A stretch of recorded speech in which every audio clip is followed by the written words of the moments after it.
नमस्कार, आप देख रहे हैं 10 कदम। मैं हूं रवीश और आज मुकाबला होने वाला है हैदराबाद सनराइजर्स और मुंबई इंडियंस का थोड़ी देर के बाद, और इस पे बातचीत करेंगे कि कौन सी टीम ज्यादा स्ट्रांग नजर आ रही है। साथ ही साथ विराट कोहली के फैंस के लिए अच्छी खबर, ट्रेनिंग करते हुए विराट कोहली नजर आए और उनका कहना है कि मुंबई इंडियंस के खिलाफ वो मैच में वापसी कर सकते हैं।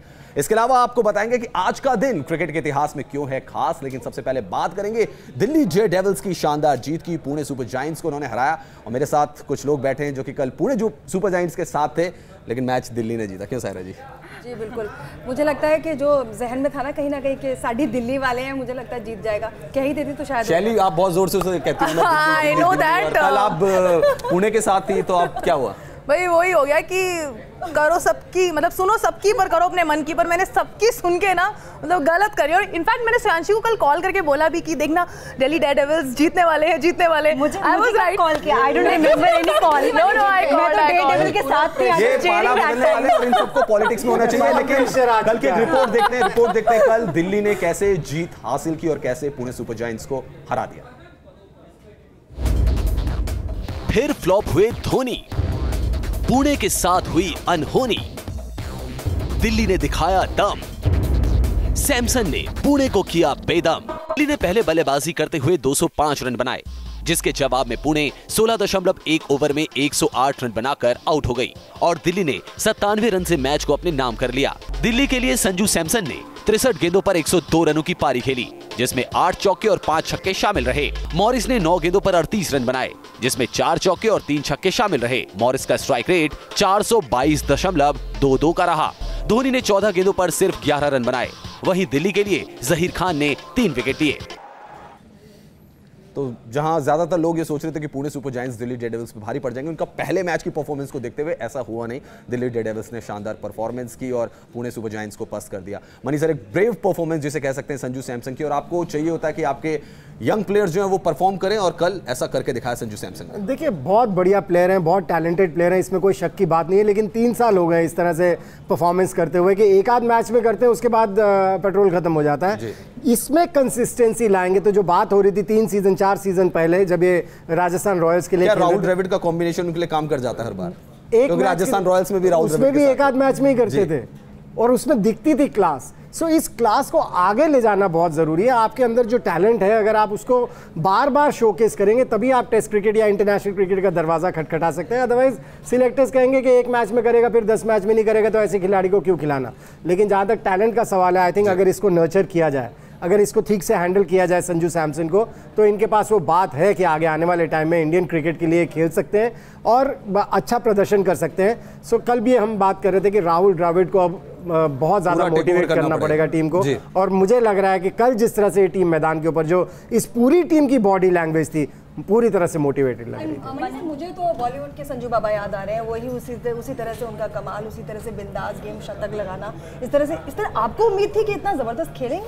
नहीं, प्लेयर अच्छे हैं, इसमें कोई डाउट ही नहीं है। वो जब मैदान पर उतरते हैं मुझे लगता है कि कुछ ना कुछ करेंगे, क्योंकि जब वो स्ट्रोक्स खेलते हैं तो ऐसे मलाई की तरह शॉट्स खेलते हैं, लगता ही नहीं कि कोई एफर्ट लगा। शायद यहाँ ये एक टर्निंग पॉइंट भी हो सकता है गौतम उनके लिए भी, संजू सैमसन के लिए, क्योंकि हमने उनको देखा है राजस्थान रॉयल्स के लिए बहुत नर्चर टैलेंट होकर आए, इमर्जिंग प्लेयर टूर्नामेंट में गए, लेकिन उसके बाद से थोड़ा सा डिमिनिश भी हुए और डिसिप्लिनरी उन पर आरोप भी लगे कि अनुशासन नहीं रहता है इस खिलाड़ी पे। आपको लग रहा है कि ये इनिंग थोड़ा एक स्टेप आगे लेके जाएगी उनको? बिल्कुल, इनफैक्ट आज उनका बयान आया है इस नॉक के बाद, जो उन्होंने ताबड़तोड़ पारी खेली। उन्होंने बोला है कि आदमी को 2 टाइप के पहलू होते हैं जिंदगी में, काफ़ी बुरे वक्त से गुजरे, और बुरे वक्त का उनका कहने का मतलब निजी स्तर पे नहीं था, बट प्रोफेशनल में कह रहे थे कि जब केरला के भी रन मारते थे, कंसिस्टेंसी एक फैक्टर नहीं थी जैसे से बता रहे थे। और आपके पास पता है कि जब आपके पास एक स्टार बैटिंग लाइनअप है इंडिया में, जब आपके पास पुजारा, रहाणे, कोहली वगैरह, बहुत कम मौके आते हैं। इनके साथ कम्पीट करने वाले एक और आदमी आगे ऋषभ पंत, जो उनकी टीम में ही है। तो अब सिलेक्टर्स के पास एक बहुत ही ये इंटरेस्टिंग कॉम्बिनेशन होगा, क्योंकि पंत एक लेफ्ट हैंडेड प्लेयर भी और कीप भी करते हैं विकेट्स। तो लेकिन इस बार के जो यंगर लॉट हैं वो ज्यादा, जो उनके जो गन्स है वो ज्यादा फायर कर रहे हैं। पिछली बार ऋषभ पंत ने बहुत ब्रिलियंट परफॉर्मेंस दिया, और इस बार आपके सामने संजू बाबा ने, नीतीश राणा को भी देखा है। तो 2-3 ऐसे प्लेयर्स हैं और चैंपियंस ट्रॉफी में जा रहे हैं, उसके बाद और भी क्रिकेट खेलनी है। तो जो आपका बेंच स्ट्रेंथ होता है वो बहुत इंपॉर्टेंट होता है किसी टीम में। तो अगर इस टाइप के युवा खिलाड़ी आ रहे हैं कंसिस्टेंटली नॉक्स मारे, अच्छी बात है। आप कुछ कह रहे हैं? डेव वॉटमोर ने एक बड़ी खूबसूरत बात कही, अभी 3 दिन पहले मैं पढ़ रहा था कि आईपीएल के आने के बाद इंडियन प्लेयर्स फियरलेस हो गए। जो हमने कल जी हाँ, और ये T20 क्रिकेट का रोमांच भी है। लेकिन सूर्यांशी, जैसे सैमसंग का टीवी वो कभी चलता है नहीं चलता, और यहाँ संजू सैमसंग आप टीवी कौन सा यूज करते हो, प्लेयर कौन सा देखते हैं? नहीं, जैसे कि शैली ने मुझे बोला कि मुझे फोन उसने किया और ऐसा, बट ऐसा उसने कभी किया नहीं। And I was supporting Daredevil. शैली तो पॉलिटिक्स ज्वाइन कर रही है। जितने बयान शैली ने बदले हैं शायद उतने बयान किसी ने नहीं बदले। तो शैली से अभी मैं जो दूसरा मैच हो रहा है उसके बारे में बात करेंगे, लेकिन हाँ सूर्यांशी आप बता रहे थे क्रिस मॉरिस की इनिंग, वो आपको अच्छी लगी आज जो धमाकेदार पारी कल जो उन्होंने खेली? 38 रन उन्होंने बनाए 9 बॉल्स पे, which is very entertaining. In fact अगर हम आईपीएल गेम जब वहां पे देख रहे थे तो वहां पे एक चीज भी थी, पोलिंग हुई, तो पोलिंग में लोगों को सैमसंग के से ज्यादा ये 38 रन 9 बॉलों पे जो बनाए क्रिस मॉरिस ने वो ज्यादा एंटरटेनिंग लगा। बट एक बात रवीश ने बहुत अच्छी पॉइंट आउट की, एंड सर मैं भी इस बात को मानती हूँ कि कोच और जो कैप्टन है इन दोनों की भागीदारी बहुत ज्यादा रही। अगर नए प्लेयर्स को जो है कोच करना, नर्चर करना, अंडर 19 में भी द्रविड़ ने बहुत अच्छा खेला। ज़हीर खान ने एक बात तो प्रूव कर दी कि शेर कितना भी बूढ़ा हो जाए शिकार करना नहीं भूलता। जी आज शिकार किसका होगा ये भी देख लेते हैं, क्योंकि आज मुकाबला है मुंबई इंडियंस और सनराइजर्स हैदराबाद का। एक रिपोर्ट आपको दिखाते हैं और ये भी दिखाते हैं कि कैसे सनराइजर्स हैदराबाद तलाश रही है जीत की हैट्रिक। रोहित और वार्नर की जंग, मुंबई में कौन मारेगा मैदान? रोहित ने पिछले 2 मैच में सिर्फ 5 रन बनाए हैं, वहीं पोलार्ड भी अपने नाम के मुताबिक जलवा नहीं दिखा सके हैं। पोलार्ड ने 2 मैचों में 44 रन बनाए हैं। मुंबई के पास इस मैच में मिचेल जॉनसन को खिलाने का विकल्प भी खुला है। दूसरी तरफ पिछले सीजन की चैंपियन सनराइजर्स हैदराबाद गजब की फॉर्म में नजर आ रही है। सनराइजर्स ने सीजन 10 के अपने पहले मैच में आरसीबी को 35 रन से हराया था और फिर गुजरात लायंस पर 9 विकेट से जीत दर्ज की, जहां बल्लेबाजी में वार्नर, युवराज और हेनरिकेस टीम की जान है, तो वहीं गेंदबाजी में नेहरा, भुवनेश्वर कुमार और बेन कटिंग्स विरोधियों के लिए परेशानी खड़ी कर रहे हैं। राशिद खान ने 2 मैच में 5 विकेट लिए हैं और उनका इकोनॉमी रेट 6.87 का रहा है। मुकाबला मुंबई में है, Sunrisers Hyderabad versus Mumbai Indians. और पहले ही मैं अपने एक्सपर्ट से पूछ लेता हूं कि आज वो किसकी तरफ है। सर आप किसके साथ जाएंगे और बदलोगी तो नहीं आपका लग रहा है मैच में कुछ हेरफेर हुई तो? लेकिन मतलब किसी के साथ जाने का मतलब नहीं, लेकिन मुझे लग रहा है कि जो हैदराबाद है वो आज हैट्रिक लगा सकती है। शैली, एंटरटेनमेंट आपको एंटरटेनमेंट का शो करते हुए ज्यादा मिलता है या कल क्रिस मॉरिस जैसे उन्होंने इनिंग खेली थी उससे ज्यादा मिलता है? नहीं, आप वैसे तो मुझे बोल रहे थे कि मैं पॉलिटिक्स ज्वाइन करूंगी क्योंकि मेरे बयानबाजी बदलती रहती है, लेकिन मेरी कमिटमेंट युवराज सिंह से है। तो किस बात की कमिटमेंट? भाई चकदे फट्टे नब्दे गिल्ली इन द सेंस फॉर मन्नी सर से कमिटमेंट नहीं, वो भी पंजाब को बिलोंग करते हैं। मतलब यहाँ पे भी वो पंजाबी लिंक जो इन्होंने ढूंढी, इन्होंने पंजाबी, दिल्ली और भी कोई लिंक है, सारे लिंक इन्होंने जोड़ लिए। ये बस इनकी बातों में लिंक का ताला लगाना पड़ेगा। लेकिन युवराज ऑलवेज रॉक, आप मानते हो मन्नी? आप मानते हो? जिस तरह की फॉर्म में है बिल्कुल इसमें कोई शक की बात नहीं है। आई थिंक बहुत फर्क पड़ता है एक टीम के पास अगर युवराज जैसा खिलाड़ी और फॉर्म में आ जाए। लेकिन जहां तक इन दोनों टीमों का सवाल है, अगर आप बैलेंस ऑन पेपर देखें तो दोनों टीमों का बैलेंस बेहतरीन है। सिर्फ ये है कि ऑन द डे ग्राउंड के ऊपर कौन आप ये मान रहे हैं? मनी सर, मेरा पर्सनल व्यू ये है कि सनराइजर्स हैदराबाद मुझे पेपर में ज्यादा स्ट्रॉन्ग दिख रही है क्योंकि उन्होंने कंसिस्टेंट परफॉर्मेंस की है। मुस्तफिजुर रहमान आएंगे, आपको लग रहा है वो स्ट्रेंथ को थोड़ा और बढ़ाएंगे बॉलिंग डिपार्टमेंट में हैदराबाद की? नहीं, मुंबई का भी सुन रहे हैं कि मिचेल जॉनसन को खिलाने वाले हैं आज, जिनके आने से काफी फर्क पड़ेगा उनकी टीम में। मेरा इन दोनों टीमों में डिफरेंस क्या है?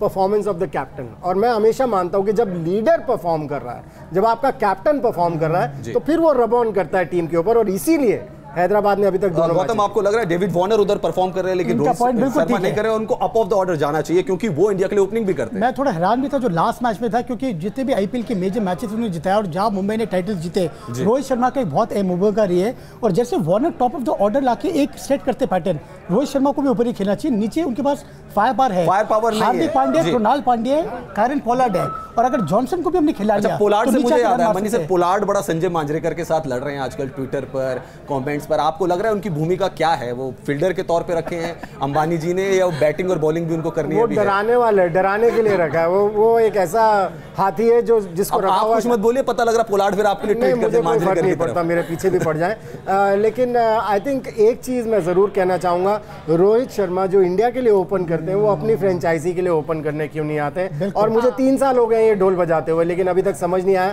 कि उनको क्यों नहीं समझ आ रहा। और इनकी मैं क्विकली पॉइंट बोलूंगा, उनके पास जॉर्ज बटलर है, बट बटलर की जो भूमिका है वो नीचे आके काफी इंग्लैंड के लिए नीचे खेलते मिडिल ऑर्डर में। तो ये समझ नहीं आ रहा जो रोहित शर्मा अपने जो पोजीशन है उनकी टीम में भी उसमें क्यों नहीं खेलते, और बटलर नीचे आके काफी हरभजन सिंह को भी अपने आप को टाइट करने की जरूरत है, मतलब being a senior cricketer I think he needs to work on his skills. नहीं बट अगर हम देखें तो उन्होंने ओवर्स जो अपनी जितनी बॉलें डाली हैं उन्होंने रन्स भी कम ही दिए हैं, वो अलग बात है कि वो विकेट नहीं ले पा रहे। लेकिन कुणाल पांड्या ने 3 विकेट लिए थे और हार्दिक पांड्या दोनों जो भाई थे उनका कॉम्बिनेशन अच्छा रहा, नीतीश जो राणा है उन्होंने अच्छा कॉम्बिनेशन किया, लेकिन फिर भी मनी सर आपको लग रहा है कि बैटिंग लाइनअप में बहुत थोड़ा है प्रॉब्लम मुंबई इंडियंस की? मुंबई इंडियंस की प्रॉब्लम क्या है, वो मटके में पर्ची डालते हैं, नाम डालते हैं, निकालते हैं, जिसका पहले आ जाता है उसे पहले खेलने भेज देते हैं। बड़ा सिंपल फॉर्मूला, लाइफ का बड़ा सिंपल फॉर्मूला है, किस कीप इट सिंपल सर। अच्छा मुझे दूसरा लेसन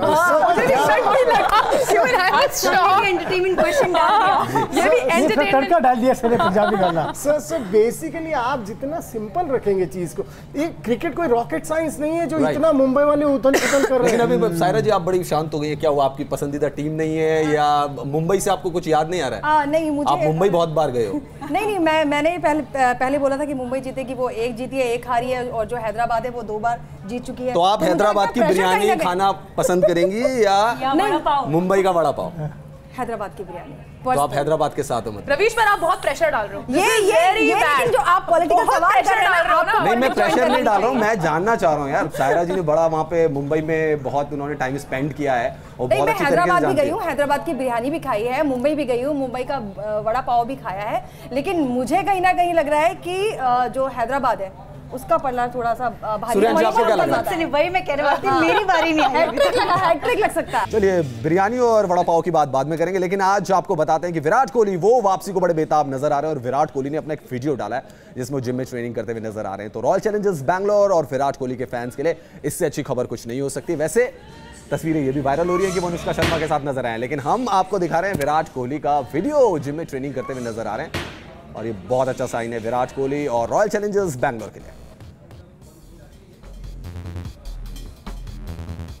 फिलहाल आप सब हमारे साथ जुड़े हुए थे, आपका बहुत बहुत शुक्रिया और इस खास पेशकश में तय न्यूज़ नेशन पर खबरों का सिलसिला जारी है। नमस्कार।